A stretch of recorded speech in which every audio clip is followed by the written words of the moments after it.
شروع اللہ کا نام لے کر جو بڑا مہربان نہایت رحم والا ہے۔ جو چیزیں آسمانوں میں ہیں اور جو چیزیں زمین میں ہیں سب اللہ کی تسبیح کرتی ہیں، اور وہ غالب ہے، حکمت والا ہے۔ وہی تو ہے جس نے کفار اہل کتاب کو پہلی لشکر کشی پر ہی ان کے گھروں سے نکال دیا۔ مسلمانوں، تمہارے خیال میں بھی نہ تھا کہ وہ نکل جائیں گے، اور وہ لوگ یہ سمجھے ہوئے تھے کہ ان کے قلعے ان کو اللہ کے عذاب سے بچا لیں گے، مگر اللہ نے ان کو وہاں سے آ لیا جہاں سے ان کو گمان بھی نہ تھا، اور اس نے ان کے دلوں میں دہشت ڈال دی کہ اپنے گھروں کو خود اپنے ہاتھوں اور مومنوں کے ہاتھوں سے اجاڑنے لگے۔ تو اے بصیرت کی آنکھیں رکھنے والو، عبرت حاصل کرو۔ اور اگر اللہ نے ان کے بارے میں جلا وطن کرنا نہ لکھ رکھا ہوتا تو ان کو دنیا میں بھی عذاب دے دیتا، اور آخرت میں تو ان کے لیے آگ کا عذاب تیار ہے ہی۔ یہ اس لیے کہ انہوں نے اللہ اور اس کے رسول صلی اللہ علیہ وآلہ وسلم کی مخالفت کی، اور جو شخص اللہ کی مخالفت کرے تو اللہ اسے سخت عذاب دینے والا ہے۔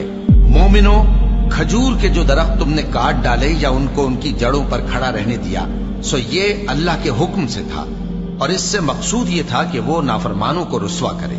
اور اے مسلمانوں، جو مال اللہ نے اپنے پیغمبر کو ان لوگوں سے جنگ کے بغیر دلوایا ہے اس میں تمہارا کچھ حق نہیں، کیونکہ اس کے لیے نہ تم نے گھوڑے دوڑائے نہ اونٹ، لیکن اللہ اپنے پیغمبروں کو جن پر چاہتا ہے غالب کر دیتا ہے، اور اللہ ہر چیز پر قادر ہے۔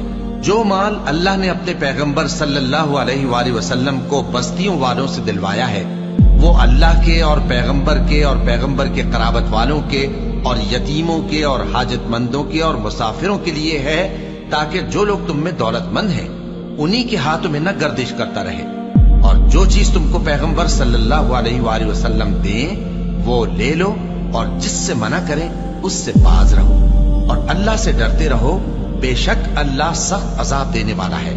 اور ان ضرورت مند مہاجروں کے لیے بھی جو اپنے گھروں اور مالوں سے خارج اور جدا کر دیے گئے ہیں، جو اللہ کے فضل اور اس کی خوشنودی کے طلبگار اور اللہ اور اس کے پیغمبر کے مددگار ہیں، یہی لوگ سچے ہیں۔ اور ان لوگوں کے لیے بھی جو مہاجرین سے پہلے اس گھر یعنی مدینے میں مقیم ہیں اور ایمان میں مضبوط ہیں، اور جو لوگ ہجرت کر کے ان کے پاس آتے ہیں وہ ان سے محبت کرتے ہیں، اور جو کچھ ان کو ملا اس سے اپنے دل میں کچھ خواہش اور خلش نہیں پاتے، اور ان کو اپنی جانوں پر مقدم رکھتے ہیں خواہ وہ خود بھی فاقے سے ہوں۔ اور جو شخص خود غرضی سے بچا لیا گیا تو ایسے ہی لوگ بامراد ہیں۔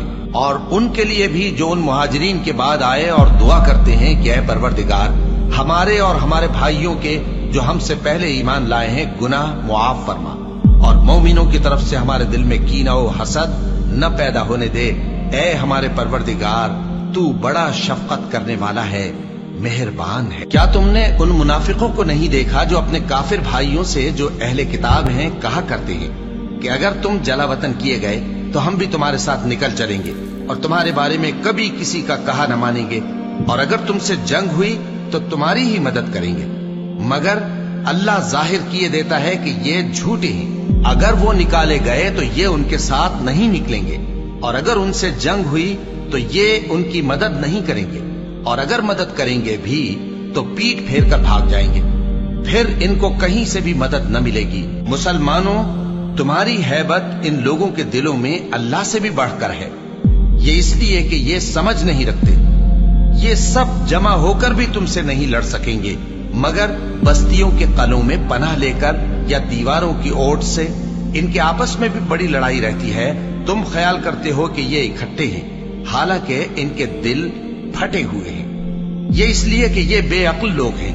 ان کا حال ان لوگوں کا سا ہے جو ان سے کچھ ہی پیشتر اپنے کرتوت کی سزا کا مزہ چکھ چکے ہیں، اور ان کے لیے دکھ دینے والا عذاب تیار ہے۔ منافقوں کی مثال شیطان کی سی ہے کہ انسان سے کہتا رہا کہ کافر ہو جا، پھر جب وہ کافر ہو گیا تو کہنے لگا کہ مجھے تجھ سے کچھ سروکار نہیں، مجھ کو تو اللہ رب العالمین سے ڈر لگتا ہے۔ تو دونوں کا انجام یہ ہوا کہ دونوں دوزخ میں جائیں گے، ہمیشہ اس میں رہیں گے، اور بے انصافوں کی یہی سزا ہے۔ اے ایمان والو، اللہ سے ڈرتے رہو، اور ہر شخص کو دیکھنا چاہیے کہ اس نے کل یعنی آخرت کے لیے کیا سامان بھیجا ہے، اور ہم پھر کہتے ہیں کہ اللہ سے ڈرتے رہو، بے شک اللہ تمہارے سب اعمال سے خبردار ہے۔ اور ان لوگوں جیسے نہ ہو جانا جنہوں نے اللہ کو بھلا دیا تو اللہ نے انہیں ایسا کر دیا کہ وہ خود اپنے آپ کو بھول گئے۔ یہی لوگ ہیں نافرمان۔ اہل دوزخ اور اہل بہشت برابر نہیں، اہل بہشت ہی کامیابی حاصل کرنے والے ہیں۔ اگر ہم یہ قرآن کسی پہاڑ پر نازل کرتے تو تم اس کو دیکھتے کہ اللہ کے خوف سے دبا اور پھٹا جاتا ہے۔ اور یہ مثالیں ہم لوگوں کے لیے بیان کرتے ہیں تاکہ وہ غور کریں۔ وہی اللہ ہے جس کے سوا کوئی معبود نہیں، پوشیدہ اور ظاہر کا جاننے والا، وہ بڑا مہربان ہے، نہایت رحم والا ہے۔ وہی اللہ ہے جس کے سوا کوئی عبادت کے لائق نہیں، بادشاہ حقیقی، ہر عیب سے پاک، سلامتی دینے والا، امن دینے والا، نگہبان، غالب، زبردست، بڑائی والا۔